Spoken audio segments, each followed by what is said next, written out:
Well, it's great to have you here tonight. You bless me by your appetite for things in the Word, and so we'll punch into the text here right away. What we want to do is take a tracing here of a theme that really changed my life. As I came to faith in Christ, I was a 16-year-old kid raised in a Christian home. But it really was a true conversion. I met Jesus. I'm going, oh, you really are there. It's not just a Sunday school charade. It's not just Sunday school chatter. You're really there. So always remember that, not everyone who goes to church necessarily gets that he's really there. The living God is alive and well. So that awakened me. And what I found is after my conversion, I came off the hillside. This beautiful site where I came to faith was literally where they filmed a movie based on its scenery, the scenic benefit of the place. They filmed a movie years after my conversion on the Boulder River just down below where I was sitting and watching the birds of the air and the flowers and so on. And it was called A River Runs Through It, the movie A River Runs Through It. So picture Brad Pitt pirouetting down the river with his fishing pole in hand, and that's the river I was looking at. And God let me sit there for an hour and a half, and I said, God, are you really there? And the answer is silence. And finally, after a long time, if you want to hear from God, try reading your Bible, dummy. No words, but just a clear, independent thought, sort of like, oh, I needed to call so-and-so, or I left the light on, or, that sort of thing. Just a clear, independent thought. Try reading your Bible. So I picked up my Bible, started reading it, and I met Jesus there. The Sermon on the Mount, he just nailed me. If your right eye causes you to sin, if your right hand causes you to sin, chop, pluck. I'm going, oh, you really are tough. Well, how righteous do I need to be? Well, better than the scribes and the Pharisees. Well, really, what do you mean by that? Well, be perfect like your Father in heaven is perfect. That's the end of Matthew chapter 5 in the Sermon on the Mount. I can't do that. Where do I go? What do I do? And I kept on going and got to the part where no one can serve two masters. You love the one and hate the other, serve the one and despise the other. You cannot serve God and the world. I said, well, do you want me to go? No, I'm in a conversation with the Bible now. You want me to go to a monastery? What do you expect? I'm a Protestant. I'm not a Catholic. What is this? Well, look at the birds of the air and the flowers of the field. And I'd been doing that for an hour and a half, waiting for some sort of response from God to my question, are you really there? Otherwise, I'm going to quit playing the game and walk away. And I looked at the birds of the air and the flowers of the field and the Boulder River and the clouds and the mountains. And I said, okay, score one for God. If he wants to take care of me, he can do that. And he said, Solomon and all of his glory wasn't cared for like they are. I'll take care of you, don't worry. Quit being anxious. Instead, seek first the kingdom of God and his righteousness and let him add all these things to you. And so I made that commitment, and it literally changed everything. From that point on till today, the consequence of that encounter, that meeting, was my standing here today. It's just seeking first his kingdom and wanting to offer to others, whatever our own, as you've had your own experience, whatever is the spill out through the gifting that God gave you. I just happen to not be very good at very much except being curious and reading lots of books, and then that turns you into a teacher. But one of the benefits that I had was a teacher who helped me as a 16-year-old, Art Branson, our youth pastor at the church that I went to after I was saved. And Art, on Tuesday nights, had us in our high school group for Shale Park High School. He had met with different high schools from the Spokane area, Spokane, Washington. And for our group, he'd meet with us on Tuesday nights, and we'd spend about an hour and a half, almost 2 hours together. And he had this fold-out panorama Bible study booklet. It's a big multi-fold page thing. It was a 1950s production. And it's still apparently in print in a smaller version, kind of a handy thing. But it was really helpful because it showed the red ribbon of God's plan for the ages. So it was the plan for the ages. And I think that did more to help me see the Bible as a whole. And because so much of what we do can be focus on different parts of the Bible, and we like the New Testament especially because that's where the story of Christ comes into play, and there's so much drama and fulfillment in what he's done for us. There's no dismissing that, but as we shared this morning, it's all built on a platform that is profoundly important and interesting, and we get a grip on what it is that God has in mind once you see the whole. And so I, for the 2 years, went through the Bible with Art. Our little group met every Tuesday, and that was a great study. And what we do is we just look at different passages in the scriptures, and we'll be doing that in our little first hour here tonight, chasing that red ribbon. And in that Panorama book series, there was a red ribbon that just ran through the history of the Old Testament, showing how the promise theme that started in Genesis 3:15, we talked about that this morning. Genesis 3:15, the seed of the woman was going to be that which would crush the head of the seed of the serpent, and the ultimate battle between good and evil would reach its culmination when the seed of the woman would conquer the enemy's purpose to overthrow God's plan for grace and mercy and relationship. So we did that all the way through into the New Testament as we concluded just about the time I finished my high school career. So it was a great time. We'd just read sections of scriptures. We went through it. Then I went to Trinity Evangelical Divinity School in Deerfield to do my seminary work many years later. And there I had a prof named Walt Kaiser. And Walter Kaiser had just published at that time his book on Toward an Old Testament Biblical Theology. And guess what that was about? It was the same promise theme. And he runs that all the way from the Old Testament through to the New Testament, basically saying the promise of Genesis 3:15 then is brought to the fore in Genesis 12, 1 through 3. And then he talked about that, and we progressed through. That was the heartbeat of his course on biblical theology. And it was just like a revision, a rehearsal, a review of what I'd had with Art Branson. So that was 2 strong strokes to say, we're not making this up. This is the stuff of the Bible that ties it together. And if there's nothing else that you get from our weekend here, it's to have an awareness of that thematic ribbon that ties the promise theme, that ties the entire Bible together. It just makes everything come alive. Now, what also happened is, as I finished my high school days with Art and went off to Multnomah, the summer between that, I had this chance to encounter this old Canadian missionary, and I've told, every time I come, I'll tell the same story. For those of you who have been here, you go, oh, okay, he's Scottish brogue, but he really doesn't sound very Scottish. But old Sam was this guy who knew his Bible like nobody's business, retired missionary up in Sechelt, British Columbia. And another guy named Steve and I were there to help build the church building, to get help with this newly planted church. He was 70 years old, and he didn't have a good church in the neighborhood, so he said, well, we better get started and plant a church here, even in his retirement. So we were up there, and each morning he would treat us to breakfast, and he just knew the Bible like nobody's business, you know. And so one of the themes that is useful for what we're going to do here today was literally the first breakfast that we had with he and his wife would host us, Steve and myself. And I said, boy, I love the trees that come right down here to the shoreline. They're looking across at Vancouver Island, across this big sound, and orcas and eagles and salmon. It was just incredibly beautiful. He says, aren't trees wonderful when you think about God's working through trees through the history of salvation in the Bible? It's always trees are just really critical. You think of the tree of the life. When you eat of the tree of life, you'll never die. You have your immortality. But there's also the tree of the knowledge of good and evil. And if they ate of that tree, well, that'd be the end of that. That's the tree of immorality. And sure enough, they ate of it. They ate that tree of the knowledge of good and evil, and they died. They're dead spiritually.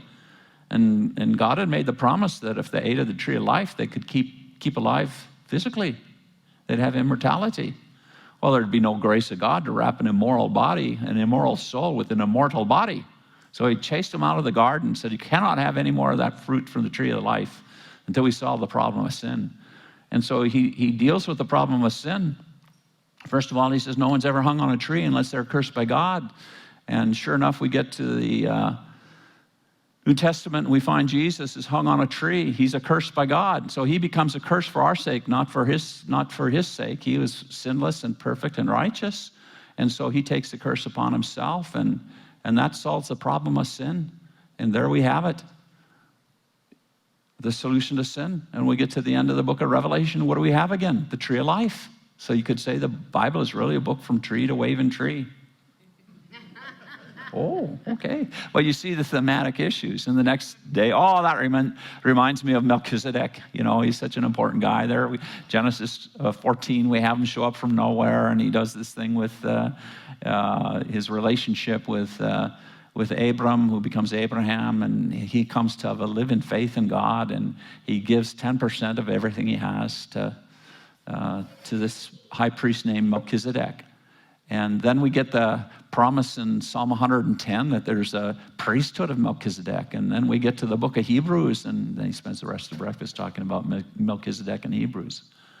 And all of this was generated by my asking a question or Steve asking a question, not because he was giving us a lesson. It wasn't the devotional for the morning. It was just offhanded chatter. And I said, Sam, how do you do that? How do you go through the entire Bible every breakfast on some theme that we happen to bring up? Oh, I don't know. I just read the Bible. Yeah, I do too. Chapter a day keeps the devil away. We've got that down. No, he says, I read the Bible. Well, how much do you read it? Oh, I don't know. I suppose 2 or 3 times a year. You mean Matthew to Revelation? No, the whole thing's the Word of God. Of course not. I read the whole thing, Genesis to Revelation. Well, how do you have time for that? Well, you do what you think's important. Okay. And how long have you been doing this? Well, since I became a Christian. That was 50 years ago. I said, have you read through the Bible between 100 and 150 times? And he looks at his wife with whom he had been doing the reading, and they look at each other. Yeah, that'd be right. Yeah, sure. I suppose that's right. Yeah. They didn't make a big deal of it. It was just, but what I could see is his blood was bibbling. You know, he was a Bible guy. So I adopted that. And with the thematic structure from the Panorama book thing, it oriented me to reading the Bible. And I would say a lot of people read the Bible, the Old Testament, without any orientation to a storyline. And that's a mistake. That's what we're trying to offer you here. This is I have to tell you, I feel clumsy here because I'm used to teaching this material over the course of basically 16 hours over a week-long period, and more in a teacherish mode. So I'm just trying to figure out how to cook it down to our brief time that we have here. And so anytime you have a question, say, you're making no sense. You could really help us if you could just pause and explain what you're saying. Please raise your hand. I'm really happy to have a chance to say, okay, I'll clarify then. Otherwise, I'll just racehorse ahead and do the fire hose thing. So as we're taking this idea of this promise theme as our starting point, we'll take another track through the Old Testament in the next hour. What we see is there's the starting point in the Genesis 3:6 where sin begins, and then 15 where the promise of salvation comes, the crushing of the head of the serpent's seed by the seed of the woman. So we talked about that this morning. I won't go into that again. But what we find is the next statement that comes that's important is in Genesis 12, 1 through 3. And let's turn there. And I would like to have, on a couple of occasions, for the sake of the recording, I guess I'll do most of the reading, but I just like to pause occasionally. So if I could get someone to read, just in your big booming, big boy voice, big girl voice, Genesis 12, 1 through 3.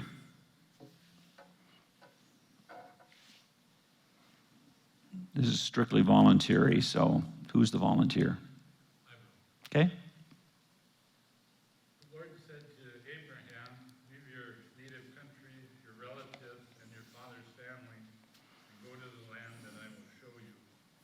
will make you a great nation.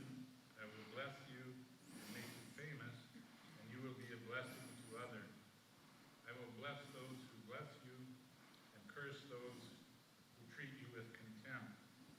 All the families on earth will be blessed through you. Okay, so there's the promise. It's verse 3, through you all the nations of the earth shall be blessed. Now, the question is, what blessing is needed? It's sort of an assumption that there's a blessing that would really be useful. Is it just a generic, yeah, well, he's going to raise his hands and say, blessings on you. Well, there's not much benefit in that. The real blessing is that it's going to be through Abram, and he's later called Abraham, that the promise of Genesis 3:15 is going to come. So that's the red ribbon. That God says, when I made the promise that the seed of the woman is going to come, it's going to come through a particular track. And what we discover is that track begins with this man, Abram. And he's pulled out of Ur of the Chaldees, down at the head of the Persian Gulf, down in that area now, Basra, in that region. And he's called by God. And this is putting together some broader theology. As we read it, at times it's a little confusing. But if we take Stephen's testimony in the book of Acts, it's there that God approaches him. Probably, who knows what he's, 25-year-old, 30-year-old. He has a wife who hasn't had any children, and it seems like there's a problem there. And God says, okay, I want you to leave your family. I want you to leave your homes. I just want you to pack up and head down to Canaan, to a place I'm going to show you. So he immediately, by faith, takes his family with him and goes halfway and parks in Haran until his dad dies. So what we're going to find is that Abram is a man who teaches us faith in part by how not to do it, because in the early days, his faith is not particularly stellar. Second time he gives his wife away, Sarai, in fact, is saying, I don't know about this guy's faith. I think there's a problem here. But it's Abram, God is going to select him and shape him, and there's going to be this spiritual formation that's going to take 50, 60, 70 years. We don't know how long it takes. It just takes a long time. But Abraham becomes the father of faith. And it starts in Ur of the Chaldees, and God calls him out. And it's here in Genesis 12, 1-3, that seems to have been a promise made to him when he's still in Ur of the Chaldees. Even though the sequence of chapter 11 makes it sound like it's in Haran, it seems actually that this occurred back in Ur of the Chaldees. I want you to leave, and I want you to go to the place I'm going to carry you. And there you're going to become the carrier of the blessing. So the promise theme, this promise theme of blessing, is the key feature that we have here. And we want to know a little more about it. And verse 7 gives us a bigger picture of this. We find in 12:7, then the Lord appeared to Abram and said, to your offspring I will give this land. Now that's after he's left Haran, and he's now followed in obedience, finally got to the land of Canaan, which was the land that God had appointed for him to come to. And when he's there, he said, okay, to this land I'm going to give it to you and to your offspring. Now, I wish in fact, this was coming out of Walt Kaiser. The word is Sarah, the Hebrew word for seed. And so we'll translate it as offspring. But frankly, it's literally the word seed. And so I'll keep using the word seed, even though the translators always love to use offspring, because that seems like a more human, rendering children through our offspring. But literally the language that was being used was seed. And when we get to Galatians, we'll see that that becomes part of the conversation. So that's the promise. This is the land I'm going to give to you. So enjoy it, settle down. And immediately, what does Abram do? He skids on past Canaan and ends up in Egypt and tries to give his wife away. So he's not quite getting the faith thing yet. So what does God do? He rescues poor Sarah and confronts Pharaoh and says, leave her alone. She belongs to that guy. Oh, I didn't know. I thought she was freebie. And so he then collects lots of goats and camels and sort of it's the apology, and I want to get God on the right side of me from Pharaoh, and he then gets kicked out of Egypt back to the land. So God has to kind of shepherd him into his faith. It's a slow process. Well, he gets there in chapter 13. He is, by the way, brought along a lot of trouble, a guy named Lot, who happens to be one of his relatives. Now remember, in Ur of the Chaldees, he was told, leave your relatives behind. Well, Lot came with him, nevertheless. Even after his dad died in Haran, he still has Lot with him. And finally, in chapter 13, he and Lot separate. And immediately God speaks to him as it's about, he doesn't say it, but it feels like it's about time, Abram. Now, Abram is aging through all these slow progressions of not quite getting it right. Of saying, God, I've got a better idea. I can help you out. I can, God, if you just let me be your assistant, I can really solve some problems here. And God's not impressed. So after Lot leaves him, we'll pick it up in 13:14. After Lot had separated from him, God says, and by the way, what he did is he said, okay, Lot, you get half of the land, I'll take half of the land. Which side do you want? And Lot says, I'll take the really well-watered, good land. It's going to be more fertile. And Abram says, okay, I'll take the arid, dry stuff. And God, immediately after he separates from Lot, comes and says, you know what? Here's the story, Abraham. Lift up your eyes and look east and west and north and south, and everything you see is what I'm going to give to you. You can't give this away to someone else. This is your stuff. This is your space. This is your territory. So you see what Abram is doing is kind of getting his head knocked again and again and again because he's not quite listening. And so, but the promise of the seed has been given to him and through him, and he ends up coming to faith. In chapter 14, Lot gets into a lot of trouble once again. Abram has to go and rescue him. He takes 318 men and does an overnight SEAL Team 6 raid on 5 kings and defeats them in the middle of the night. How he does it, that's another story. When we get to heaven, get out the DVD player and see. I'd like to watch that one. What happened there? But so he's rescued, and on his way back, he meets with Melchizedek and says, I am not going to take any of the loot and plunder that I've gotten from these 5 kings. I'm going to redistribute it to other people because God alone is my refuge. And Melchizedek says, okay, I'll take 10%, and God indeed is going to be your refuge. And God is pleased with that. In chapter 15, God speaks to him and says, okay, I am indeed going to be your reward and your shield. And Abram says, you know what, God, here's an issue I'd like to raise with you. You have not given me any seed. And I'm supposed to be a nation of blessing. Through my nation, a whole nation, there will come blessing. I haven't had a single kid yet, and I'm 80-something. And God goes, oh, what do you know? I hadn't thought about that. Well, no, we can be sure God had thought about it. But Abram says, now I've got this guy who's by legal terms my guy that's going to get my trust. And God takes him outside and says, look at the heavens and number the stars if you're able to number them. So shall your seed be, your offspring be. If you can count the stars, that's how many offspring will ultimately be birthed out of your line. And guess what? Abram believed God, and it was counted to him as righteousness. That was his conversion. Even though he's been tracking around, following God sort of half-heartedly and sort of semi-devoted to him, at that moment, it clicks into place. And he says, okay, I believe God. And that's where the covenant is concluded. And so the seed promise then is going to go forward, except what happens? Oh, well, guess what? Sarah still isn't having any kids. And so they decide they're going to help out. God, we've got this maid. She could be a good surrogate. You know, we've moved into the progressive new era of having children, and surrogacy is now acceptable, and we're going to let her be a surrogate mom. And how does that work out? God says, that's not my plan. That's not the way I do things. So they have to wait a few years. So what happens then is Hagar bears a child, Ishmael, and when that child reaches his bar mitzvah, 13 years old, then God says, okay, now are you ready to listen to me? And then he starts again. Now Abram is 99 years old at this stage, and Sarah's a few years younger than him. And God says, okay, now he appears, chapter 17, and he says, walk with me and be blameless, that I may make the covenant between me and you, and I will multiply you greatly. He keeps emphasizing the multiplication, and there's Still not a legitimate kid. Only Ishmael, the illegitimate kid, is present. And God says, by the way, I'm going to give you a new name. It's going to be Prince of Many Nations.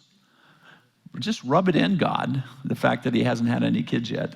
And so what we find in chapter 18 then, we have this episode where God appears to him, and we'll come back to this chapter again later on, and appears to him and says, oh, by a year from now, you're going to have a son.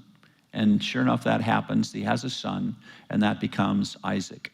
So we then go ahead in this progression of blessing, and we realize that God's blessing is not a one-off. It's not a just sort of a, that was for Abram, and let's move on to new issues. Instead, we find in the promise of blessing is then given to the second and third of these three forefathers, the patriarchs of Judaism, Abraham, Isaac, and Jacob. So the second one is Isaac. He's born.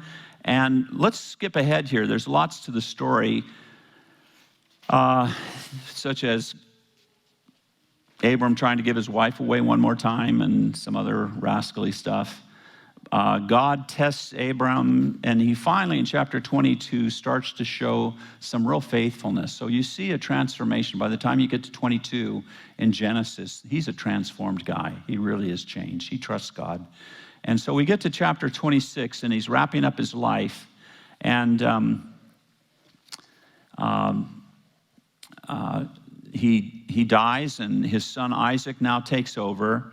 And in chapter 26, here's the son Isaac now speaking to the Lord, and we'll pick it up in 26:2. And the Lord appeared to him and said, do not go down to Egypt and dwell in the land of which I shall tell you. Sojourn in this land, and I will be with you, and I will bless you. For to you and to your seed I will give all these lands, and I will establish the oath that I swore to Abraham. Do you see the continuity there? Saying that promise that I made to your dad, that's now going to come to you. And what is that promise?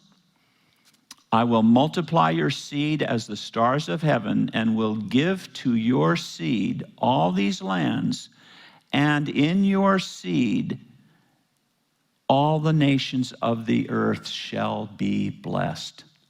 Oh, that sounds familiar. That's a virtual repeat of 12:1-3, isn't it? And the big issue is the blessing. Remember chapter 3, Genesis 3:1-15, the crushing of the head of the serpent. Who's going to do that? Well, it's now clear it's going to come through Isaac. So that blessing was given to Abram. Now it's being repeated to Isaac, his son. And we go forward, and we find out that he has a son, two sons actually, Jacob and Esau. Esau is the one who he favors, and his son Jacob is not his favorite. But guess who God chooses of Jacob and Esau? He chooses Jacob. And there's some shenanigans there, but we won't get into that. Read through the Bible, and you'll enjoy the story. You'll actually have your eyebrows raised, go, oh my goodness, there's some rascally people here in the Bible. And so we pick it up then in 28, and we'll pick it up in 10-14. What has happened is Jacob has stolen his brother's blessing and birthright, and his brother is ready to kill him. Esau wants to kill him. And so mom says, it's really not a good thing to have my one son kill my other son. So she says to Jacob and says to dad, hey, could we negotiate to have him leave the country? So he leaves, and in his leaving behind his old life, running for his life really, we pick it up in 28:12. And he's there sleeping on his way, going up to the place where he's going to meet with some family up in what is now Syria. And he dreamed, and behold, there was a ladder set up on the earth, and the top of it reached to heaven. And behold, the angels of God were ascending and descending on it. And behold, the Lord stood above it. And he said, I am the Lord, the God of Abraham, your father, and the God of Isaac. The land on which you lie, I will give it to you and to your seed. This is one more generation of that same promise the land promise. Your offspring will be like the dust of the earth, and you shall spread to the west and east and north and south. Okay, there's the promise of multiplication. Now, guess what? There's the third element of the promise that follows. And in your offspring shall all the families of the earth be blessed. The third time we've heard that promise. So is this a small issue? Is this just sort of something a preacher thumps on just because he's looking for something to thump on? No, it's what the text forces on us. This is what the text wants us to follow. God is bringing a blessing to the world, and it's going to come through Abraham, Isaac, and Jacob. And so this is the red line, the pathway, the ribbon. It's God's design. He's making a big deal of it. Now, what happens next is that Jacob has 12 sons. And these sons become the children, what we call the sons of Jacob. He gets to wrestle with God. We'll talk about that later. And he becomes renamed Israel. So the sons of Israel, the sons of Jacob, are these 12 sons. And when we get to the end of Genesis, we find there's sort of a blessing that God makes through Jacob on what the future holds for these three boys. Now, by now, there's an awareness that God is working through the family line, and who is it that's going to be the next carrier of the blessing promise? And what happens is the word blessing is subordinated to some other theme issues. In this case, the idea of the carrier of the promise is now going to be called the king. The king. In the family, there's going to be a king. There's going to be royalty in the family. And out of the 12 tribes, only one tribe will have royalty. It will be the kingly tribe. And we pick that up in chapter 49 of Genesis. We have Reuben. He's unstable. He's unfaithful. He's immoral.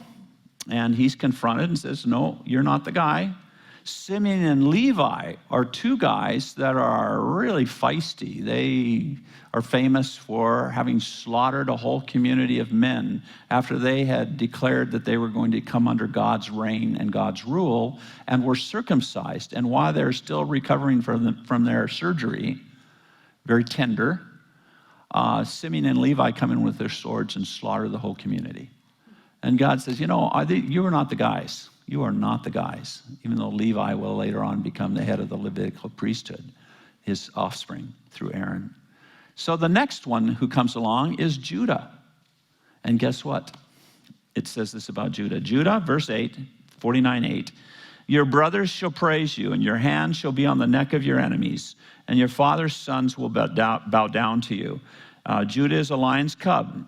From the prey, my son, you have gone up. He stooped down, he crouched as a lion, and as a lioness who dares rouse him. The scepter, that is the thing that a king holds with a globe at the top, shall not depart from Judah, nor the ruler's staff from between his feet, until tribute comes to him, and to him shall be the obedience of the nations, the peoples, the Gentiles, is the way in which that unfolds in the future. Binding his foal to the vine, and his donkey's colt to the choice vine. He has washed his garments in wine, and his vesture in the blood of grapes, and so on. So guess what? He's the one who's going to be the carrier of the blessing. He's going to be the king. And so all of a sudden we discover the line is going to have this king. Then we skip forward and go to David, where we see this progression take its next step forward. And we go to 2 Samuel 7 on that. Now, what's interesting is some of you have wondered about Chronicles. You know, if you're doing your Bible reading, you get so-and-so, the son of so-and-so, the son of so-and-so, the son of so-and-so. Why is that important? Because the lineage issues are critical. And the promise of blessing is going to just come through this tradition that God has in mind. And he's already selected Abraham, Isaac, Jacob, and Judah.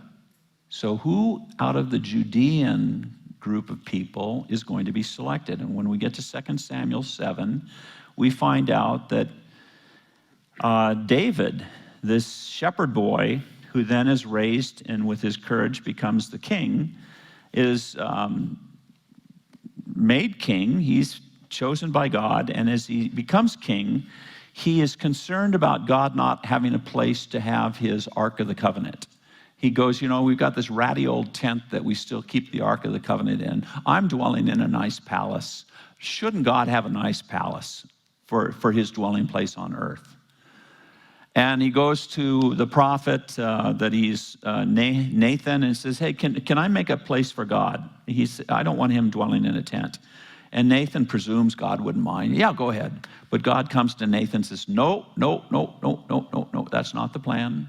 He's not the guy to build a palace for me, a temple for me. That'll be his son. But I'll tell you what, I'm going to build a temple for him, a palace for him. And so we find that God says, nope, here's what we're going to do. You are going to be the prince over my people, Israel. That's in verse 8. And then we go on. We pick it up here. We'll go midway through verse 11. Moreover, the Lord declares to you that the Lord will make you a house. And when your days are fulfilled and you lie down with your fathers, I will raise up your seed after you. There's that word again. And who shall come from your body, and I will establish his kingdom. And he shall build a house for my name, and I will establish the throne of his kingdom forever. And I will be to him a father, and he shall be to me a son.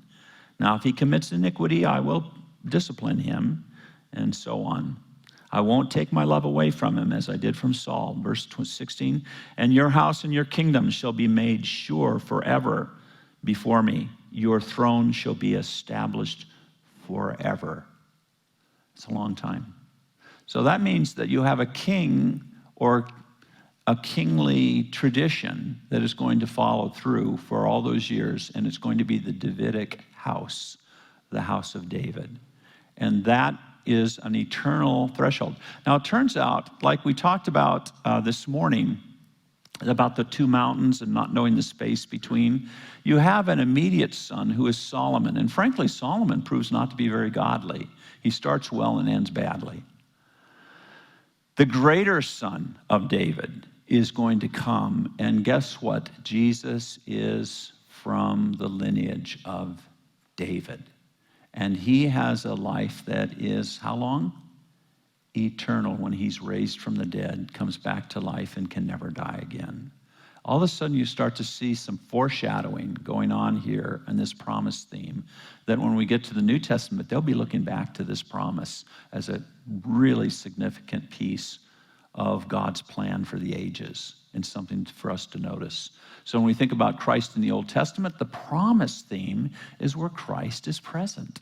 And all along, people believe in the promise. They just know that it's the promise of blessing that's coming, the seed who is coming, the one who is coming, the king who's going to reign forever. And all of a sudden, the language of king is tied together. And the way in which someone is made a king is he is anointed. They pour oil on his head and declare, now you're a king. Let's christen you. So in English, English, it's a christening, and that's where we get Christ from. In Hebrew, it's to pour oil is called, the same word for christening is Mashiach. And so that's where we get Messiah from. But it's the same language of pouring oil on someone's head to designate them as a king. And so that's where we get Christ and Messiah from. One is Hebrew, one is Greek. And it's the pointing to the function of anointing someone as the king. So becoming the anointed king is the critical piece. Saul was anointed. You may remember the stories where Saul was out to kill David, and David refused on the occasions that he had a chance to kill his nemesis, the man, even though God had already told David that he is going to become the new king. But he will not put to death the old king, even though he has chances. Why does he do that? He says, I will not put out my hands against the Lord's anointed. If God made him king, God has to undo his being king. I will not do that. And so then David, when Saul dies, is anointed king by the people, but he's already been anointed by Samuel years earlier, and only a few knew about that. But he is the anointed one, and God says, and your kingdom will reign forever. So who is going to be the anointed offspring of David, who has a life that lives beyond the few years and then dies? And that's where Jesus comes along as the one whose life is unending, who has eternal life. So you start to see the connection of the old and the new. This is really critical stuff. And this is the basis for Jesus being the son of David as a critical piece of his life and his ministry. So we move on to the seed promise as it unfolds. Let's pick up one more piece here from it. How Jesus talked about, reviewing the Psalms or the writings of Moses, the writings of the prophets, and the Psalms. Let me just read a psalm. And there's a number of psalms that are what we would call messianic psalms. And we'll, as we have time, poke at one of these. But let me just turn to Psalm 2, just as a starter. Because sometimes we'll think we're imposing things on the Old Testament because we're theologians and we want to do that. The answer is no. Those things in the Old Testament catch our attention and we go, oh my goodness, the ribbon really does run through the Old Testament, leads us into the New, and explains what's happening in the New. So let me read Psalm 2. Why do the nations rage? And oh, by the way, this is picked up in Acts 4 as one of the great proofs of Jesus as the Messiah. Peter is going to use this in a sermon in Jerusalem. With that in mind, let me read it. Why do the nations rage and the peoples plot in vain? In the way Peter uses it, why did they kill the Messiah, Jesus, raging against him? The kings of the earth set themselves, and the rulers take counsel together against the Lord and against his anointed. Oh, his Messiah, his Christ. Saying, let us burst their bonds apart and cast away their cords from us. But he who sits in the heavens laughs. The Lord holds them in derision. And he will speak to them in his wrath and terrify them in his fury, saying, as for me, I have set my king on Zion, my holy hill, and I will tell of the decree. The Lord has said of me, you are my son. Today I have begotten you. Ask of me, and I will make the nations your heritage, and the ends of the earth your possession. You shall break them with a rod of iron and dash them in pieces like a potter's vessel. If you ever read that, if you ever listen to Handel's Messiah, this is one of the elements of Handel's Messiah that he really thumps on, and it just jumps out. He will break them in pieces, break them in pieces, break them in pieces. You just go, okay, we get the point. Now, therefore, O kings, be wise. Be warned, O rulers of the earth. Serve the Lord with fear and rejoice with trembling. Kiss the Son, lest he be angry and you perish in the way, for his wrath is quickly kindled. Blessed are those who take refuge in him. This is the Old Testament, folks. Kiss the Son, the anointed, the Christ.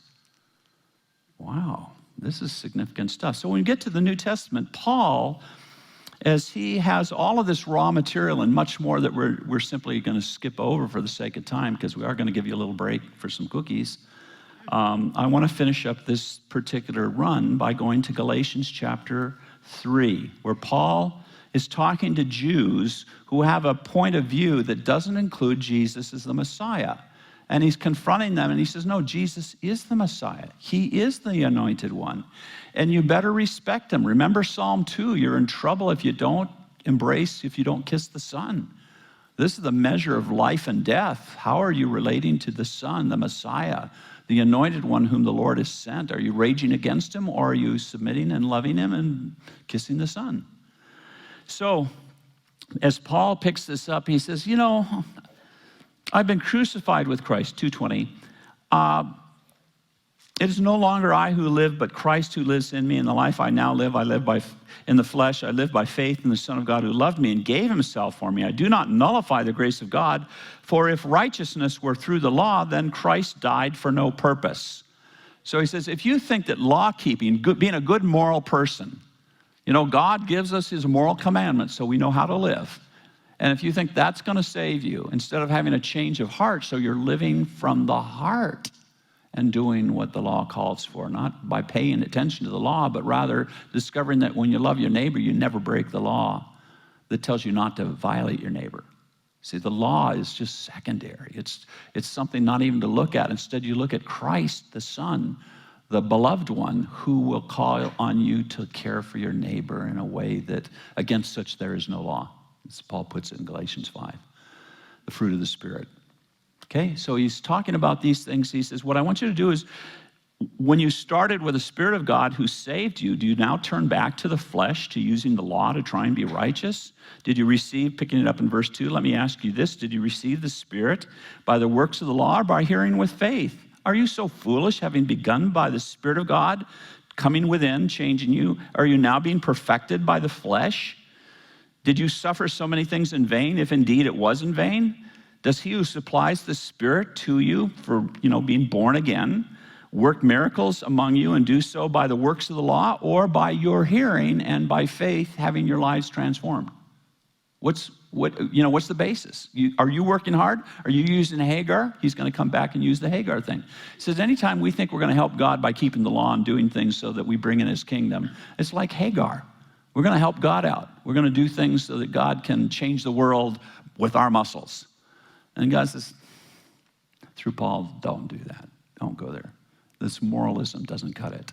Instead, let the Spirit shape your lives. The love, the joy, the peace, the patience, the long-suffering, gentleness, goodness, meekness, which he works from the inside out. That's what salvation represents. Get on with it. So as Paul is talking about this, he goes back, because they're mostly Jews who are listening to him, and he starts to talk about their heritage. Know then that at verse 7, it is those of faith who are the sons of Abraham, whether Jews or Gentiles. What characterizes a Jew or a Gentile is that we live by faith in the Son of God and the promise. The scripture foreseeing that God would justify the Gentiles by faith preached the gospel beforehand. So when was the gospel first preached? Beforehand. So here's the first preaching of the gospel. Pay attention. To Abraham, saying, in you shall all the nations be blessed. Oh my goodness. The gospel is the good news about Jesus Christ coming to save us. When was that first proclaimed? Genesis 12:3.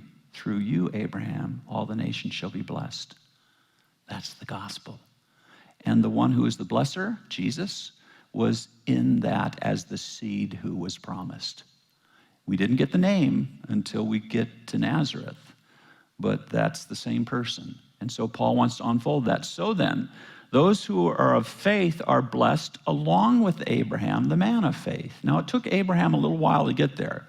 So recognize God's going to be patient with you. Just don't go down to Egypt and don't try and give your wives away or whatever else you're going to do that's, Abraham was doing. Instead, live by faith a little more quickly and effectively. But that's what we're here in a church to do, is to say, how do we live by faith? Let's work together. Let's encourage and support each other as we move forward with the promise as the thematic reality that shapes our lives. Kiss the Son. Let's come to the anointed, even though the nations rage, and boy, are they raging today, even in our country, against the true God and his Son. So he goes on, for all who rely on the works of the law, doing this law keeping, well, God tells us through the law, they're under a curse, for he says, it is written, cursed be everyone who does not abide by all of the things written in the law. If you're going to use the law for part of your sanctification, then use the whole thing. And guess what? If you fail on one part of the law, the whole thing condemns you, and you're not going to be saved because you're relying on law, not on faith. Well, let me read it. I'm actually paraphrasing it here. Now it is evident that one is not justified before God by the law, for the righteous shall live by faith. That's coming from Habakkuk. The just shall live by faith. But the law is not of faith. Rather, the one who does them shall live by them. Christ redeemed us from the curse of the law by becoming a curse for us. For as it is written, and this comes from Deuteronomy 21, anyone that's ever hung on a tree is only there because they've been cursed by God. That's the quotation from that passage, Deuteronomy 21. He says, for it is written, cursed is everyone who is hanged on a tree, so that in Christ Jesus the blessing of Abraham might come to the Gentiles when he's hung on the tree. See, Jesus, when he said, when I'm lifted up, I'll draw all men to me, in John 12. And by that, it's a euphemism for being hung on the cross, accursed by God. It's a tree, made of a tree. And he's accursed by God. And he says, I'm doing this for your sake. I'm taking your curse upon me, you stinkers. But I love you, and let me take your sin. Let me swallow death, what we talked about this morning. So as he takes this here, he says, cursed is everyone who's hanged on a tree, so that in Christ Jesus the blessing of Abraham might come to the Gentiles, so that we might receive the promised Spirit through faith. And to give a human example, brothers, even with a man-made covenant, no one annuls it or adds to it once it's been ratified. Now, the promises were made to Abraham and to his seed. Now, listen to this. He does not say, and to seeds. Now, here in my version, it says offspring, because guess what? The same is true in the Greek. The singular and plural word for seed is the same as this in English. I can say, can you bring me a bag of seed? Or I can say, oh, look at the seed. One is an individual seed, or you can have thousands or hundreds of thousands of seed, the plural form of seed. And what he's doing is saying, you know that promise of seed that was given to Abraham? Guess what? In the broad, sweeping many, in the same way that we saw servant in Isaiah was both plural and singular. The same thing is being said here. This is a singular seed out of all the seed. Can you count the stars, number of seed? There's going to be one seed who is going to be the promise carrier and the one through whom salvation will come. He is the one who fulfills the promise. So that's what he's saying here. He said, now the promises, I'll repeat it there in 16. Now the promises were made to Abraham and to his seed. And it does not say to seeds, referring to many, but referring to one. And to your seed, who is Christ. This is what I mean. The law, which came 430 years after the promise to Abraham in Genesis 12, 1 through 3, does not annul the covenant that was made to Abraham back there in chapter 15, where God sets up a covenant with him. It counts him as righteous. So that as the promise is never made void, and the law, which comes 430 years later, has nothing to do with the act of faith, believing God and it's counted to you as righteousness. And we, like Abraham, believe God and it's counted to us as righteousness. No law keeping involved in it. What happens is the law of God is written in our hearts, and we start to live out the ways of God once our hearts are given over to God, and the promise becomes something that is embedded in us. For if the inheritance came through the law, it is no longer through it coming by promise, but God gave it to Abraham by a promise. So did you catch the promise theme? Is that a big deal? Oh, folks, this is big kahuna stuff. This is really important stuff, and I'm dumbfounded that most people in the church don't get it. And bless Art Branson's heart in his panorama booklet for laying that out for us little 16, 17, 18-year-olds. And we're going, oh my goodness, this makes everything fit together. That's Jesus in the Old Testament. Oh my goodness. Let's take a break. Left dangling from the last section. We're going to actually shift gears here. And my biggest answer to any questions you're likely to raise are, well, I don't know, go read through the Bible and see if you can spot an answer. Because that's really the encouragement. I think once you start to get this promise in the Old Testament down, it gets to be fun to read through the Bible. You know, to say fun. at times it's dull and tedious. And it's all right to skim through the various begats, that kind of thing. And when you get to Leviticus, just read it fast. And I just really don't recommend reading schedules, because that'll have you, for instance, a year of reading through the Bible in a schedule. You'll spend a month in Leviticus, and that's just not what you're meant to do. You read Leviticus in 2 days, 3 days. Just skim through it quickly.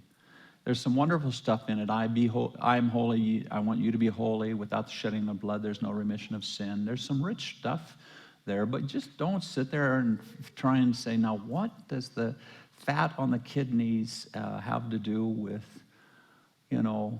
whether they're burned on the fire or, just some of those things were for the Old Testament legal system, for the ceremonies of the sacrificial system. And we don't do that anymore. You can just kind of skim through those. And if you're not on a reading schedule, it gives you permission to do that. Just read it like you would a book or a novel. Just grab. And for me, the secret for the Bible reading is spending half an hour every morning. There's not a morning I don't do it. There has not been a day, I don't know, decades, I've not had a morning where I haven't started reading through the Bible. Even when I'm flying overseas, I say, it's coming up on an earlier morning than, since I'm flying into the sun. I'm actually in the middle of the night, but I'm going to, according to the new clock, it's the morning. Let me do my morning reading. And the reason for that is because I treat it as a relational connection. I'm an old bachelor. I don't have any, all of us who are married will have spouses to talk to. And you don't sit down and say, okay, it's my duty to do 10 minutes with my spouse today. Let's get this over with. See, the moment you get this into a relational point of view, you recognize that God offers himself, and if you spend a half an hour with him, it gets the day launched, and he's available to talk to you for the rest of the day. And you can even look at the Bible more than just that half hour. You can actually engage him.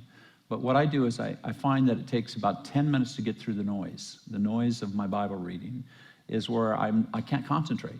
I'm thinking about, I've got to call so-and-so, I've got this to do today, I've got this on the project, will I be able to have time? And I just finally sometimes bring a legal pad, just jot down, okay, get this taken care of later.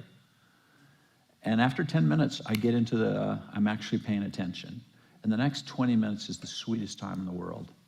But it's some people who, if you read through the Bible in a year, you only take 10 minutes in the Bible and you're always in the noise. You never get past the noise into the real relational, rich, just sitting there and saying, oh, God, it's good to be with you. So those are some pieces of advice for you. Those are answering questions you didn't ask. So let me go now to the third part, and this is going to be a real shifting of gears, and this is going to be we've never heard this before. Where is this guy coming from? So blame Ken. It's his fault. Or maybe blame Deanna for not telling Ken, you've got to do these things, whatever. But what we're going to do is to actually talk about Jesus in the Old Testament in a tangible way. And this is the surprising feature. So we'll talk about that here. And I'll start with chapter 32 of Genesis.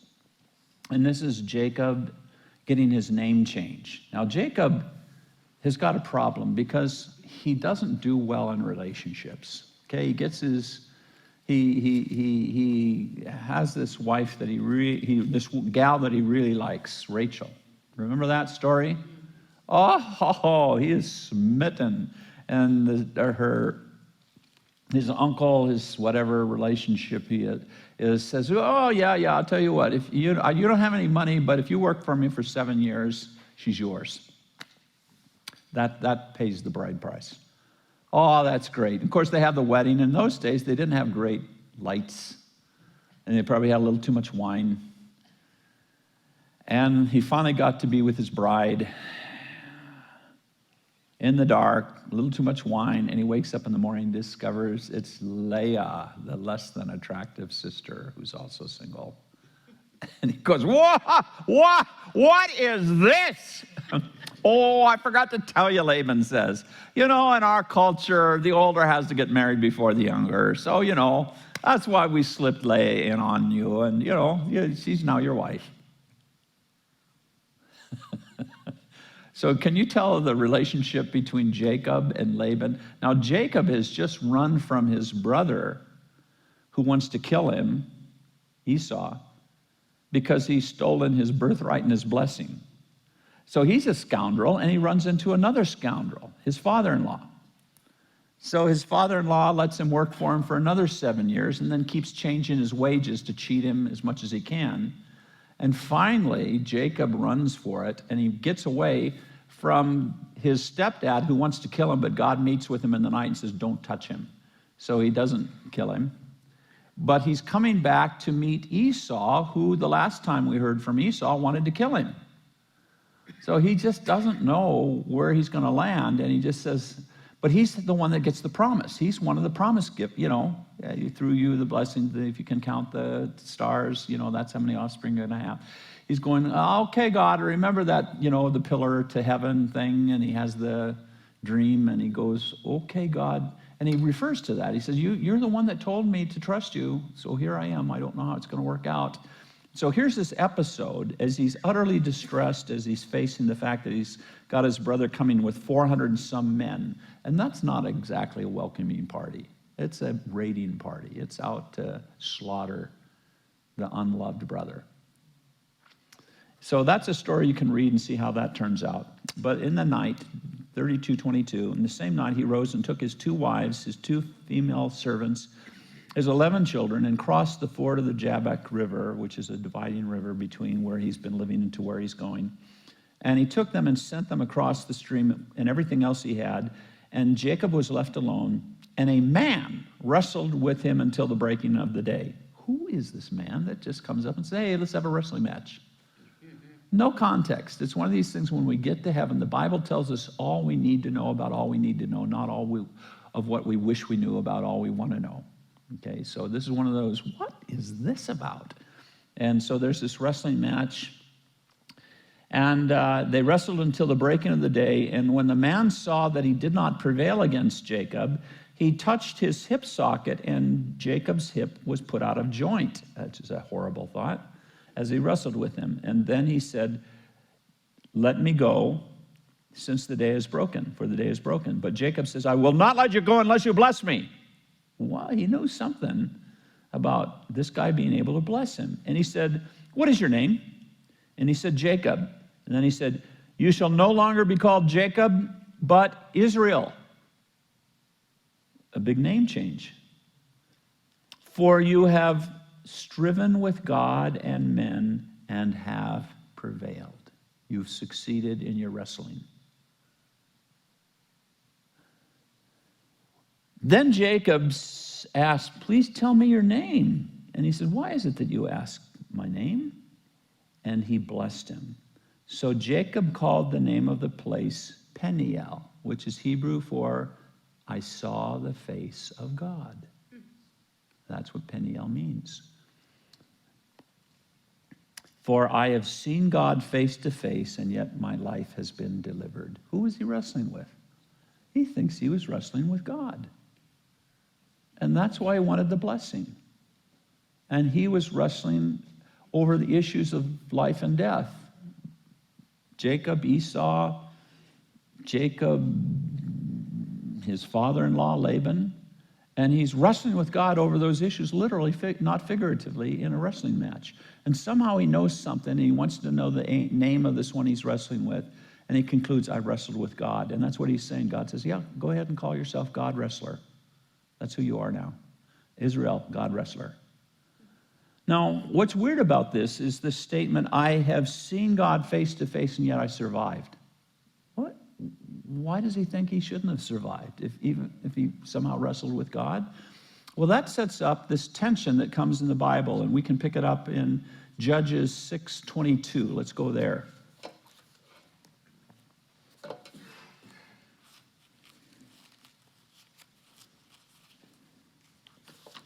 And here we have the people of Israel are not being particularly faithful. They're struggling. And the Amalekites, the Midianites have all come in, and they're just stealing crops and suppressing, ravaging the land. And the people are crying out to God. And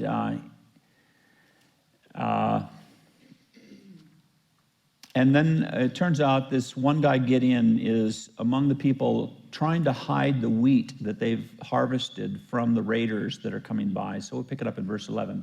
Now the angel of the Lord came and sat under the terebinth at Ophrah, which belonged to Joash the Abiezrite, and while his son Gideon was beating out the wheat in the winepress to hide it from the Midianites.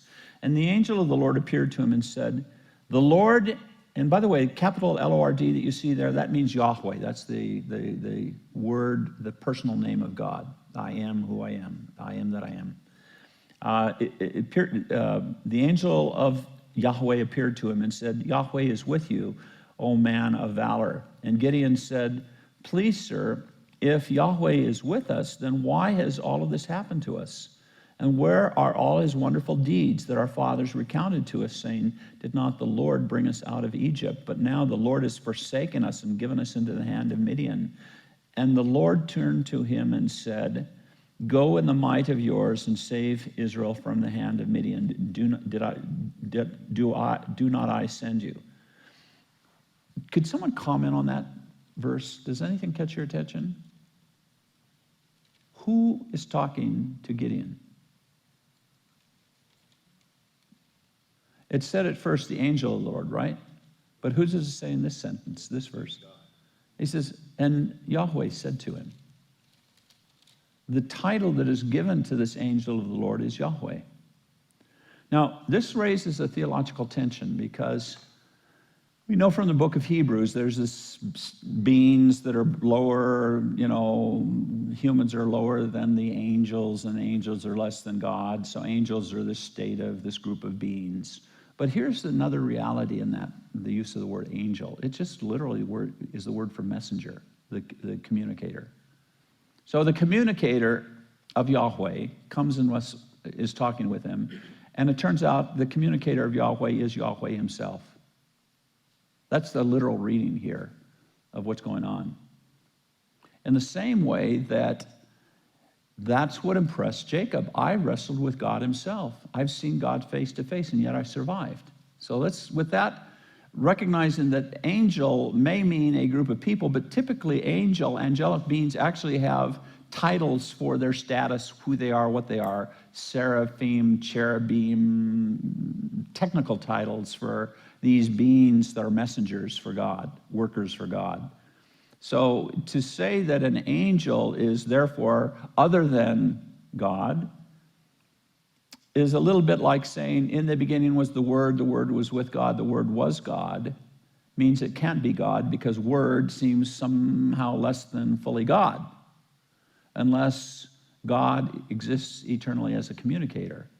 And the Son is the basis for his communication in the same way that messenger represents the word giver, the presenter, the communicator. So I'm just going to leave you with that tension. These are tensions that theologians wrestle with even today. So I'm going to go ahead and take this as the angel of the Lord doesn't preclude that being the Lord himself by the way the text presents it. Okay, so it says, and the Lord says to him, so let's pick it up there. Please, if the Lord is with us, then why has this happened? And the Lord answers and said, well, go in your might and save Israel from the hand of Midian. Do not I send you? So it's here the Lord sending him.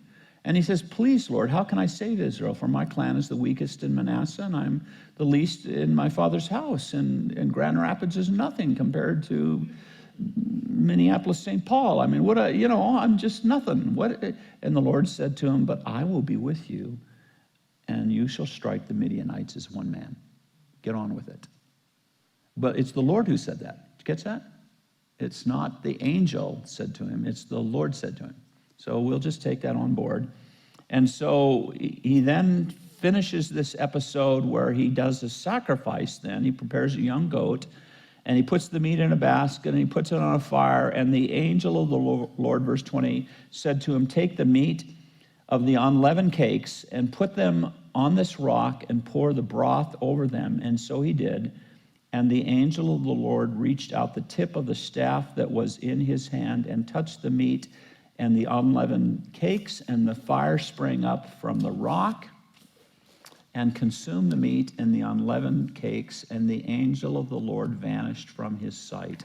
Then Gideon perceived that he was the angel of the Lord, and Gideon said, Alas, O Lord God, for now I have seen the angel of the Lord face to face. But the Lord said to him, Peace be with you, do not fear, you shall not die. See, the presumption is in both of these cases that if you see God, or in this case, the angel of God who calls himself Yahweh, you're going to die. You can't see God and live. Should we go for another episode? Let's go to Judges, the story of Samson, birth of Samson, chapter 13. The angel of the Lord, verse 13:3, appeared to the woman and said, Behold, you are barren and have not had born children, and you shall conceive and bear a son. Now that caught her attention. She's wanted to have kids, and she hasn't been able to have kids for who knows how long, and this figure comes along and says, Oh, by the way, I'm going to make sure you have a child. Oh, really? And so she goes and says to her husband, there's this man of God who came to me, and by his appearance, it was like the appearance of the angel of God. So whatever they think angel of God looks like, she says that's who it was, verse 6. And it passes on the message that she got. And Manoah prays to the Lord and says, could you please bring back that messenger, and I would like to have that conversation with him.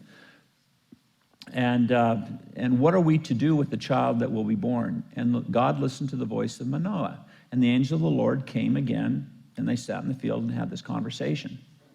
Asked what the mission would be, and they get instructions about the mission. And they said, please, verse 15, let us detain you and prepare a young goat for you. And the angel of the Lord said to Manoah, if you detain me, I will not eat of the food, but if you prepare a burnt offering, then offer it to the Lord. For Manoah did not know that he was the angel of the Lord. And Manoah said to the angel of the Lord, what is your name, that I may, so that when your words come true, we may honor you? And the angel of the Lord said to him, why do you ask my name, seeing it is wonderful? And that kind of reminds us of the titles that were given to the Emmanuel back in Isaiah 9, doesn't it? Wonderful Counselor, Mighty God, some of those things. And so here's this angel saying, it's wonderful. That's who I am. I'm wonderful. And it seems like an angel would be just a mere angel, an ordinary created being, would be a little less than likely to say, I'm wonderful. I'm just going to propose that. So you feel that these are Christophanies? I'm getting there. You're saying, boy, you're sure slow in making a point. And it's fair enough, because what I want to do is build the case here, because we keep seeing the angel of the Lord, but then we see things that don't go with the idea of a mere angel, which is we've got fixated in our heads that an angel is a subordinate being to God, a lesser figure, a being somewhere between God and humans. And I think I want to just throw that out and say I think it really can mean also just the one who communicates, God. And we'll press ahead and make the point more fully later on. Then Manoah knew that it was the angel of the Lord, verse 21, and that is the angel of the Lord goes and ascends in the flame of fire on the altar when the sacrifice is made. He steps into it, goes just like with Gideon. Same thing happens. And what's the conclusion here? Then Manoah knew that it was the angel of the Lord, and Manoah said to his wife, we shall surely die, for we have seen God. There's the punchline. See, it's not we've seen the angel, we've seen God. That's what they take this angel of the Lord to be. We've just seen God. And they believe that they should die. But his wife said, if the Lord had meant to kill us, he would not have accepted the burnt offering. So see the logic? So what we're doing is we're just reading this carefully and going, they think they've seen God, and the angel of the Lord they think is God. And they think that when you see God, you're supposed to die. And she says, well, but we'd be dead now if that was his intent. Could it not be that the reason they think they're going to die is because God tells Moses in Exodus 33 You're sneaking ahead. Are you looking at my notes? Just back off. Back off. I say, stop it. Stop it right now. You're onto something, though. Okay, so let me press ahead here. You guys are clearly becoming impatient with me. So what I want to do is say that what we have here are realities when God is visible. He's overtly visible. So let's walk through some more of these. Genesis 18, we had the three angels, and one of them, let's go, I want to spend a little time there. Genesis 18.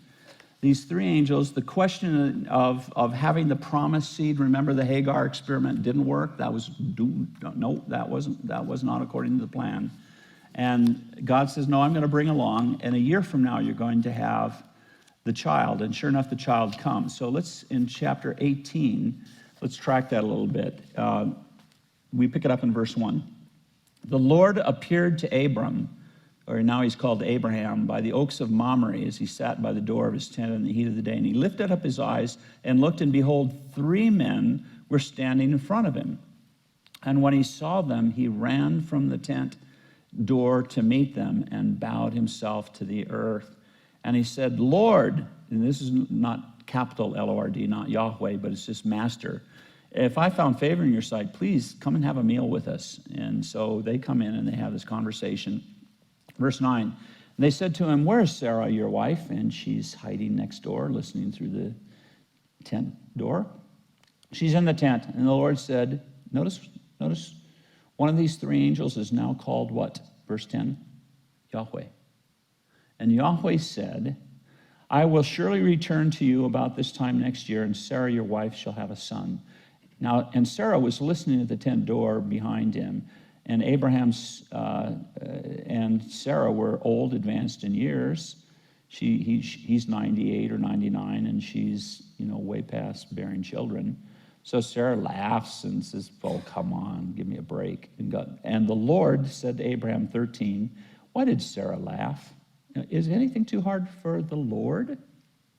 So we go on, verse 16. Then as the men set out from there, they looked down towards Sodom, and Abraham went with them and went on their way. Shall I hide, says the Lord, Yahweh, it says, verse 17, shall I hide from Abraham what I'm about to do, seeing that Abraham shall surely become a great and mighty nation, and all the nations of the earth shall be blessed in him. There's the promise theme.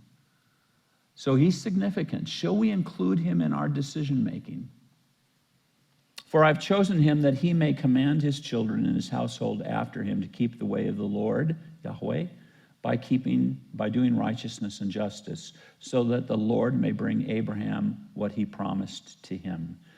Then Yahweh said, okay, because of the outcry in Sodom and Gomorrah, I'm going to have to go and confront them. And then Abraham is being drawn into this conversation with the permission of Yahweh. And he said, will you indeed sweep away the righteous with the wicked? And he uses the argument down in verse 25 that if you wipe away both the wicked and the righteous together, how could that be fair? Surely, God, you're just, aren't you? In fact, what does he say? Shall not the judge of all the earth do what is just? And Yahweh said, well, if I find 50, I won't do it. He's having conversation with Yahweh. And he calls him, will not the judge of all the earth, you, won't you show kind of mercy if you find some of the people there who are righteous? No, okay, if I find 50, we won't do it. And then, of course, they whittle it down until finally we get to, how about 10? And verse 33, and the Lord went on his way. No, we're still going to do it. There are not 10 to be found in Sodom and Gomorrah. Okay? But to catch the point there, this is Yahweh in conversation with Abraham. And he's on 2 legs. He's identified as a man, one of 3 men. And the other 2 are angels, angelic figures, accompanying Yahweh. Now this rattles our unless we've already worked our way through Christophanies and Theophanies, and a lot of people haven't, this is just an earth-shattering sort of, this is crazy stuff. What is going on here? And it especially gets to be significant because we get to Exodus chapter 3. Let's go there.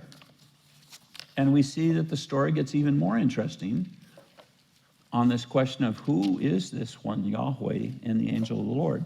Now Moses was keeping the flock with his father Jethro and the priest of Midian, and they're on the west side of the wilderness, and at Horeb, which is Mount Sinai, and the mountain of God. And the angel of the Lord appeared to him in a flame of fire out of the midst of a bush.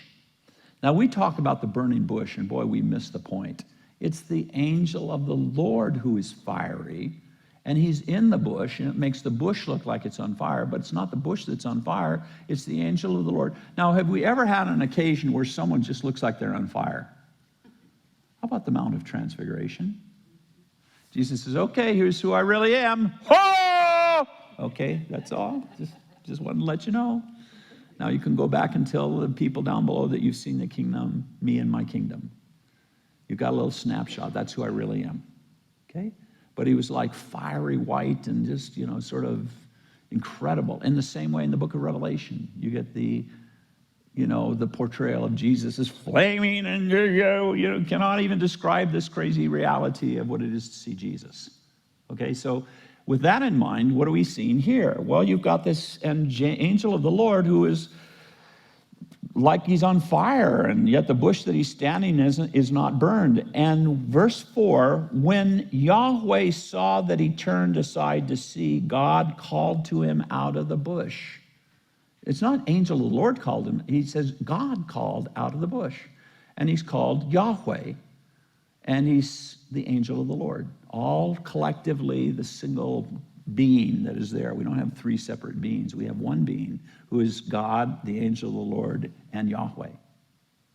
And we find that he has this conversation, and he declares who he is when he says, hey, come here and take your sandals off your feet, for the place on which you are standing is holy ground. Well, you don't get that sort of thing if it's a mere angel. Remember in Daniel, Daniel wants to worship one of the angels. He's, no, don't you do that. I'm just a created being like you are. Don't make that mistake. So the point that I'm making here is this is something way, way bigger than an angel, as we tend to limit angels to figures like the book of Daniel, who are coming as servants of the Lord. A messenger, of course, of the Lord. So still an angel in terms of being a messenger, but in this case, not the living God who is giving a message. So if we could make that kind of distinction, we find that he goes on and he says, now, who am I? Well, here's who I am. What is my name? God said to Moses, verse 14, I am who I am. That's who I am. Say to the people of Israel, I am has sent you. Well, that's the same one who was in the burning bush. This is the same one who's giving this I am that I am. That's who I am. That's your name for me is always going to be I am that I am. Yahweh is the Hebrew word for to be is Yah. Yeh is one of the forms of it, and you kind of get the sound-alike features there. He's really just playing off of the to be verb. I am that I am. I exist as I'm a being who exists in myself. So there's a fundamental reality there of impressive, tangible personhood that catches us by surprise. And Abraham is a little surprised that he survives this episode. He doesn't expect to, but I say Abraham, Moses. But he then, from that point on, has this comfortable relationship. Later on, it'll say, for he spoke to God face to face. That was characteristic of Moses. In fact, he ends up with his problem, his skin issues, fluorescent face, where he comes into the presence of God and he fluoresces because he's been in the glory of God, and it takes a while for the fluorescent to fade. Okay, so this is a unique relationship that he has here. So we go to Exodus chapter 24, and we see that, remember, we've rehearsed this already a little bit. We've talked about in chapter 20 this morning, they have the Ten Commandments after chapter 19, where God says, do you want to be my people and I'll be your God? It's almost like marital language. I'll be to you as your perpetual companion. You'll live with me and I'll live with you and we'll live together. Do you want that? Yeah. Oh, that's a win-win situation. We get to have you protecting us, sheltering us, feeding us, caring for us, Oh, what a deal. Sure, we'll do that. What they didn't get is that he says, and by the way, I want you to follow me in everything that I tell you, which they don't do so well on, okay? But what he does is he says, okay, I'm going to give you the 10 basic commandments, but I'm going to give you a whole bunch of additional stipulations, and that runs all the way through chapter 23 of Exodus. So in chapter 24, let's go there. This is the end of some of the stipulations that he's established, and he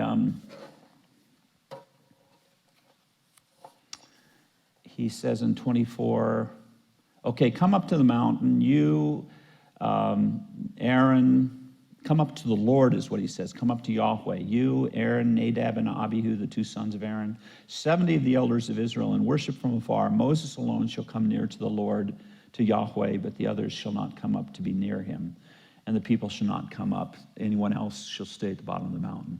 And Moses came up and told the people all the words of the Lord and all the rules, stipulations, and all the people answered with one voice, all the words of Yahweh that he has spoken, we will do. We are his people. We're committing to, okay, we're signing on the contract. And Moses wrote down all the words of Yahweh.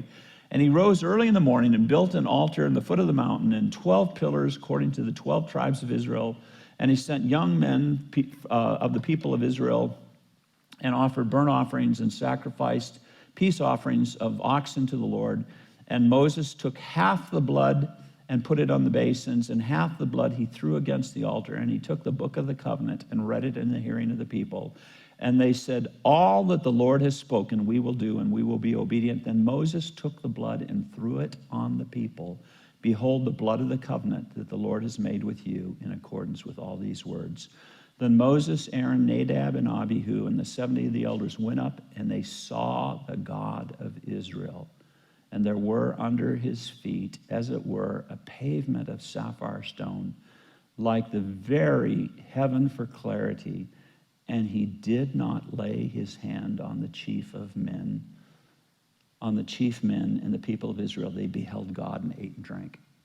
He didn't lay his hands on them. Can you believe that? They survived this.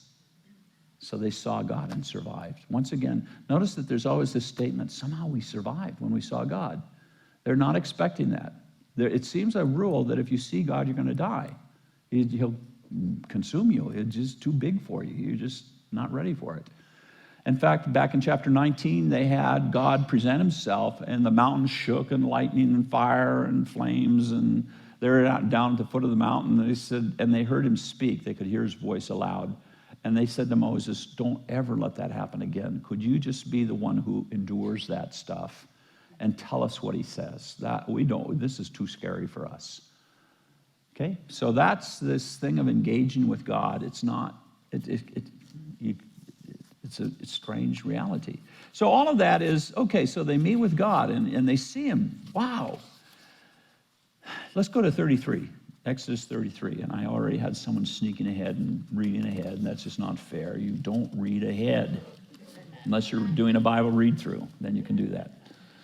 Okay, so here we have a problem that formed in chapter 32. The people, when Moses was gone 40 days, learning how to worship God and how to make this whole thing work out and finding out how to build a tabernacle and all the rest, decided to have a party, and guess what they did? Oh, let's make a graven image of God. What was one of the rules, the 10 Commandments? You shall not make something about that, not making a graven image.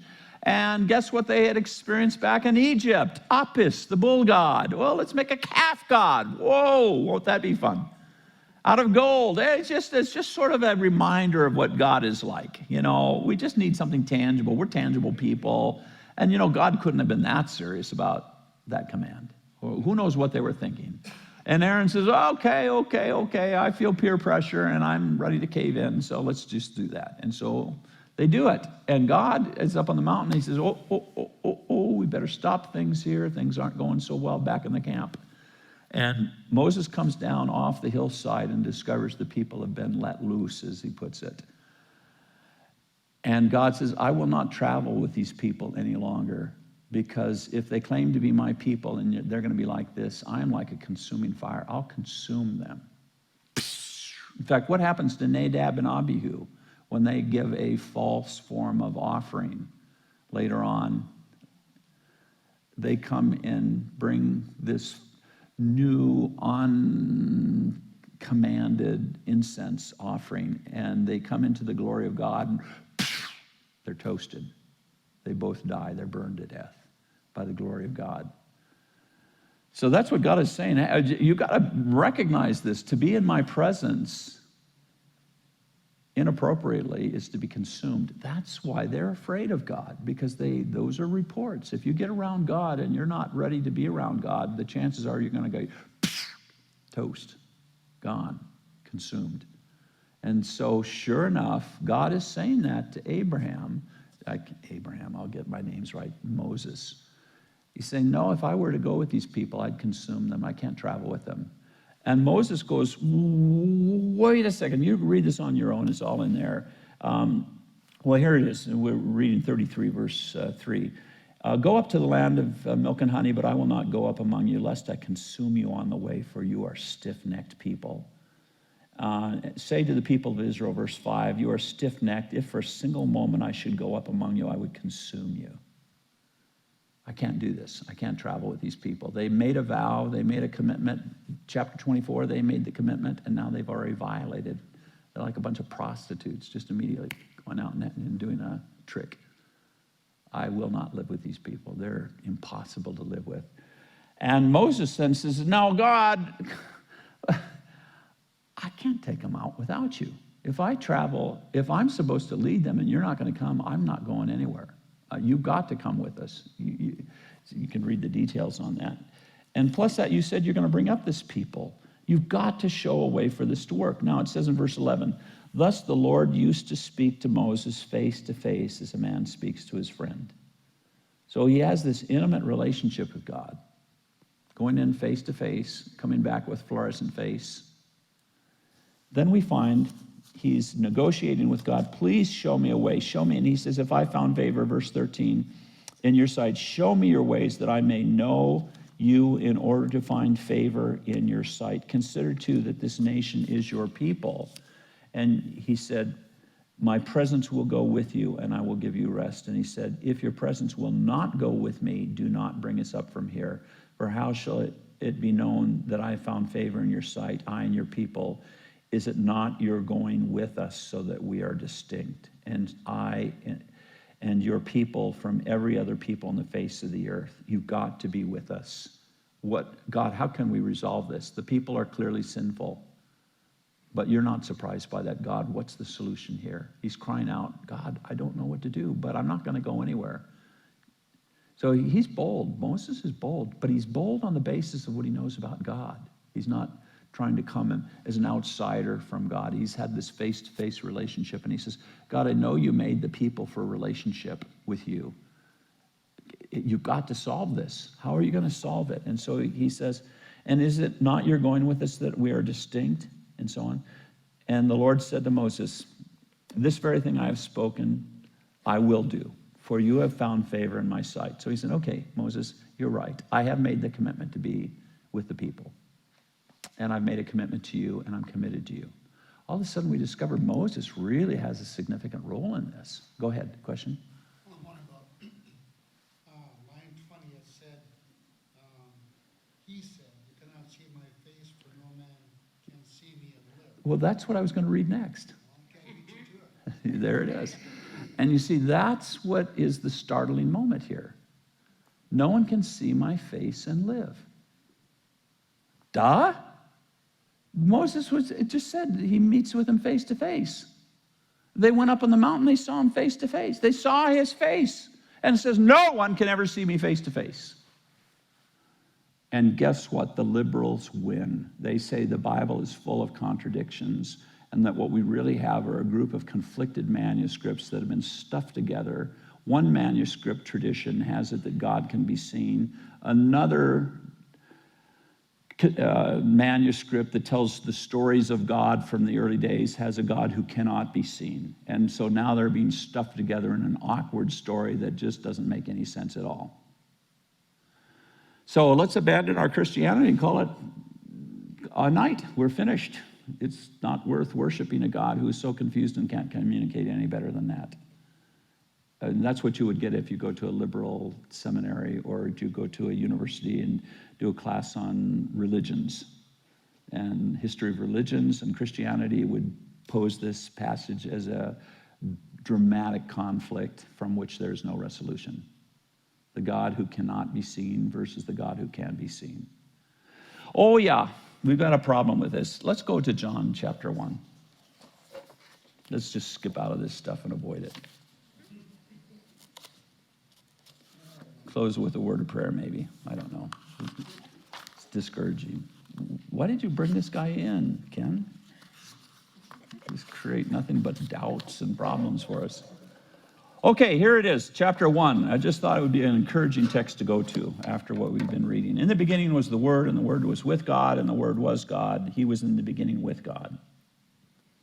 Who's it talking about? Jesus is right, and it says as much later on in the prologue. It says this one was Jesus. Now, does he say he was godlike, as the JWs put it, or a God? It says, in the beginning was the Word was with God, and the Word was God. In other words, what we have is God who exists with distinctions. Let's go to verse 18. Oh, we'll pick it up in 16. For from his fullness we have all received grace upon grace. This is speaking of Jesus, who is glory, the one who comes and reveals the glory and truth. Glory is the Son of the only Father, full of grace and truth. And it says, for the law was given through Moses, grace and truth came through Jesus Christ. No one has ever seen God. The only God who is at the Father's side, he has made him known. Oh my goodness. There's the visible God and the invisible God. Who's the invisible God? The Father. Who's the visible God? The Son.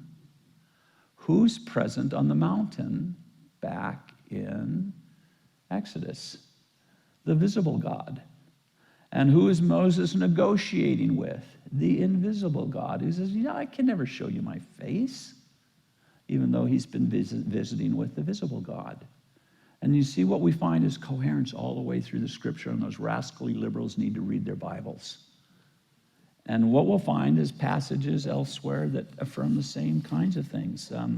Colossians chapter 1:15, as it talks about who Jesus is.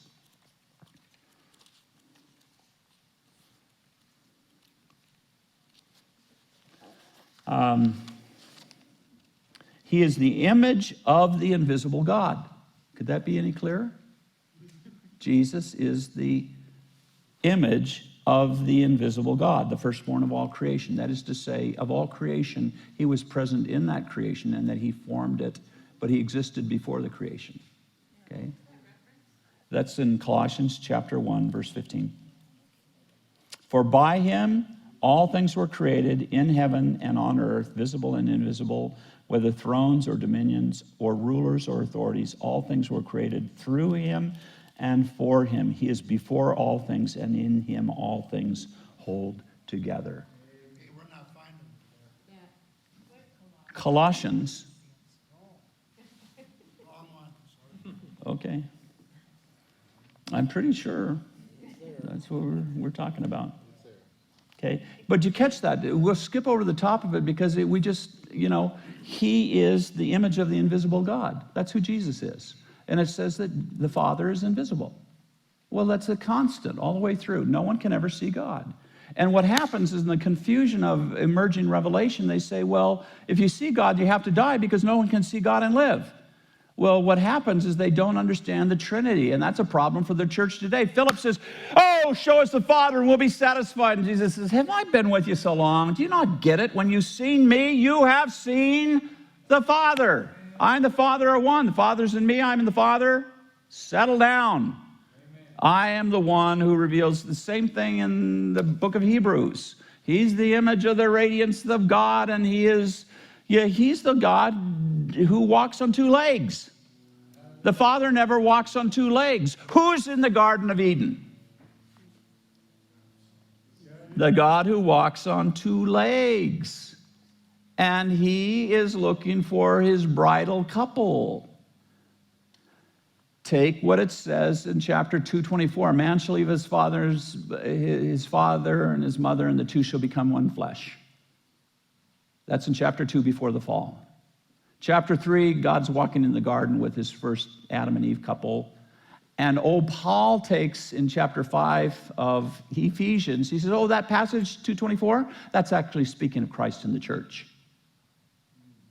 Oh my goodness. So God is with his bridal couple, and they have gone off with another spirit and have despised him for another. And that's the ongoing battle that we see here in Deuteronomy. We see it also in Judges. We see it in our passage that we've just been looking at in Exodus, the faithless people, the golden calf. And God is looking for a bride. I'm going to pull out for myself people who are holy and blameless that will become the bride of Christ. And the whole story will end with the wedding supper of the Lamb. And the God who walks on two legs will come and be with us. So how many times do we have the God on two legs in the Old Testament? How about the captain of the Lord's army? Is that an angel, or who is that? He says, take off your shoes. You're on holy ground. And was that Joshua 5? I think if we start to get the picture, guess what? Jesus is in the Old Testament. These are called Christophanies. And so when we talk about Jesus in the Old Testament, folks, go read your Bibles. Don't think that you're only going to get to Jesus when you get to Matthew. He is present from front to finish. Isn't that good news? I hope you've had a good time. We've run out of time now, but this is essentially what we wanted to give you. There's so much more I could offer you on this stuff. What I do at Cannon Beach is still scratching the surface, and that takes a whole week. But I just want to encourage you to do your Bible reading and encourage other people. Just have conversations about it. Have cups of coffee and say, something I'm reading here is really striking. And some of these things that you never noticed before, they've always been there. And they're still going to be there, and there's more to it. And see if you can read through the Bible and see how many times you have God on two legs in the Old Testament. And start to enjoy the fact that Jesus is just having a good time. Because remember, he is born in Bethlehem in time and space. But is he bound by time and space? No. He says, Father, I pray that I can see, in John 17, Father, I pray that they may be one even as we're one. I want them to be one. I'm one with them, and I want them to be one with you. And that, our oneness would just be. And they've received your word. They've recognized that the word I gave them was from you, and they are now one because they are people of the word. And I've pulled them out. They're not of the world. They're in the world, but not of the world. They're my people. They're word people. And, Father, I pray that they may see the glory that I had with you from before the creation, the glory you gave me because you loved me. We're invited into a love relationship between the Father and the Son, and the Spirit is the one who is rushing back and forth between the Father and the Son. Go to 1 Corinthians 2. The Spirit of God searches out the depths of God, and that's what he reveals. Well, he wasn't doing that just for the creation. He had to be doing that beforehand. That's the nature of the Father-Son relationship, that the Spirit is the communicator between the Father. Father wants to send a message to you, Son, that you're beloved in this new day. I love my son. Go tell him that I love him too. Okay, so he shuttles off, and I don't know how it works, but the fact is that the Spirit is a communicator between the Father and the Son. And what does the Spirit do in Romans 5:5? Pours the love of God out into our hearts by his Holy Spirit. Amen. And that's what we have, is the communion between the Father and the Son, revealed to us by the Holy Spirit, who anoints us even as he anointed Jesus, to show us that this man on two legs is indeed the Son of God and is to be worshiped. Let me pray.